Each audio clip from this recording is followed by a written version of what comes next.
Okay, yeah, I'm back. Really quick, I want to talk about something called trees. Trees are a diagram, or are diagrams that can convey probability using a picture. So like this. And this one, probability of flipping a coin. We'll do this one.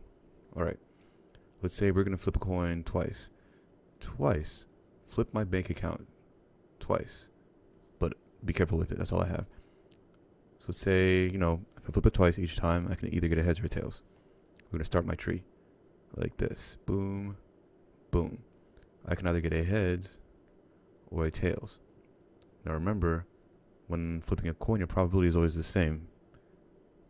Yeah, I have a chance to get heads or I have a chance to get tails. This would be my first event. First time I flipped it. So now I can either get heads or tails. Then the second time, oh, same thing. I can either get a heads or tails. Heads or tails. Because this probably doesn't change, I still have a 1/2 chance of getting heads or 1/2 chance of getting tails. Same here, same here. Now let's say, oh, what's the probability of me getting 2 heads? Because I'm flipping it twice. 2 heads. Well, that means I'm going to be going from here, I get a heads here, and then I flipped it again and I got a heads here. So what happens is, when I'm going from left to right like this, I multiply these two. So my probability of getting 2 heads is going to be 1/4, because I did 1/2 times 1/2.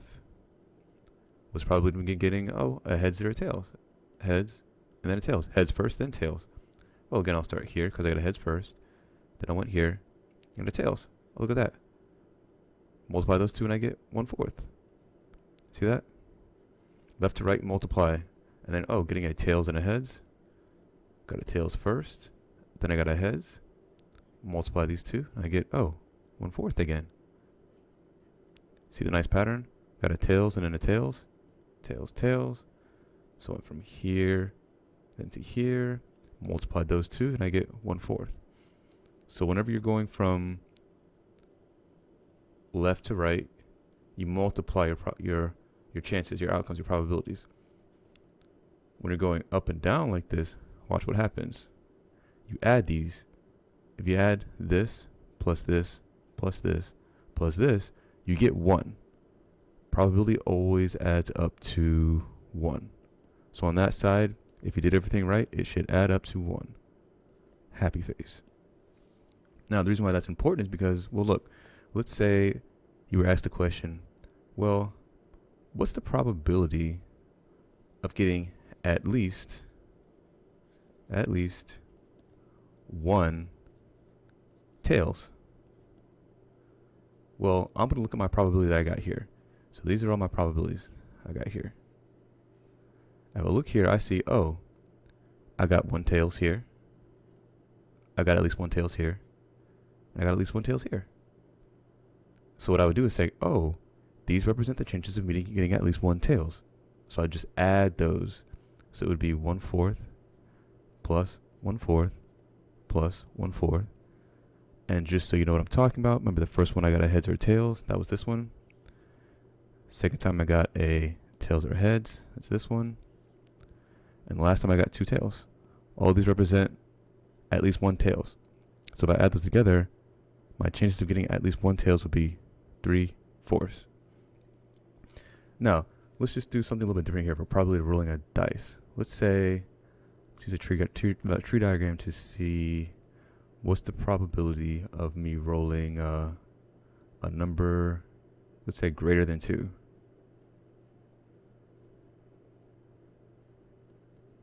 Well, I have 6 numbers there. How many are greater than 2? Let's see. 3, 4, 5, 6. I'm sorry, I feel like I'm on Sesame Street too. I'm so sorry. Let's just do this. So, okay, we do a tree. So we can have a number greater than 2, I'll use a G. Or a number not greater than 2, I'll use G prime. That means not. What's the probability of me getting a number greater than 2?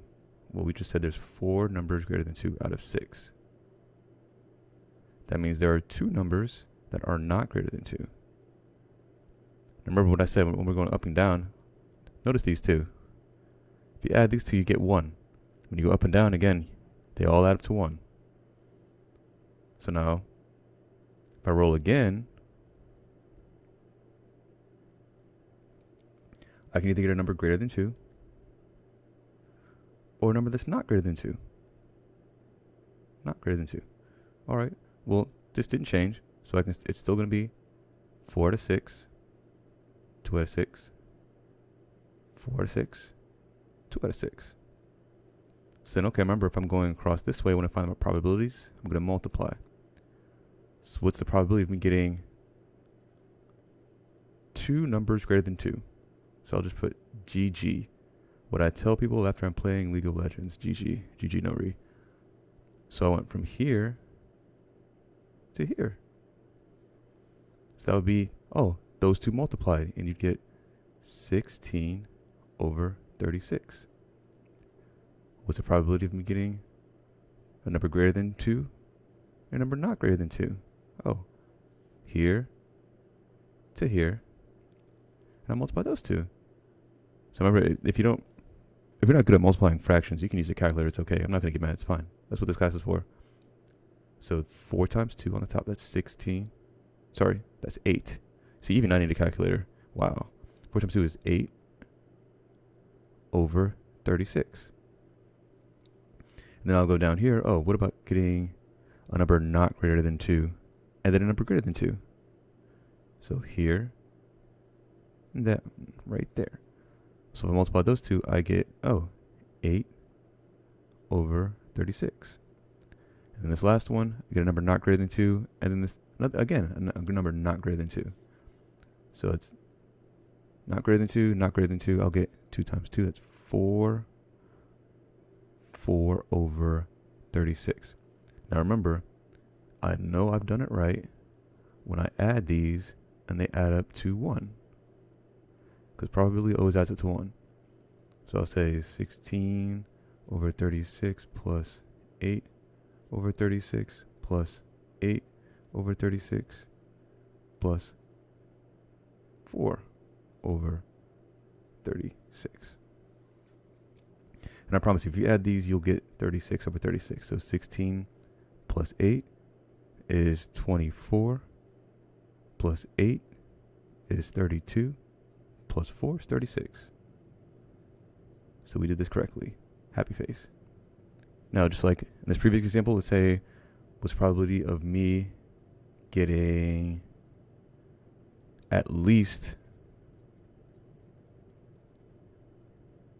one number that is greater than 2. So I'll say greater than 2. That's G, big G. Let's see, let's look at this.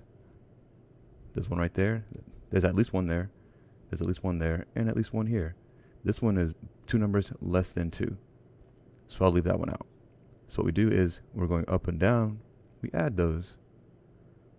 So there was this one. That probability was 16 over 36. There was this one. That probability was 8 over 36. And then there was this one, getting one that's not greater than 2 and then greater than 2. That one was 8 over 36 too. So just add these. If I add those, I will get 32 over 36. Happy face.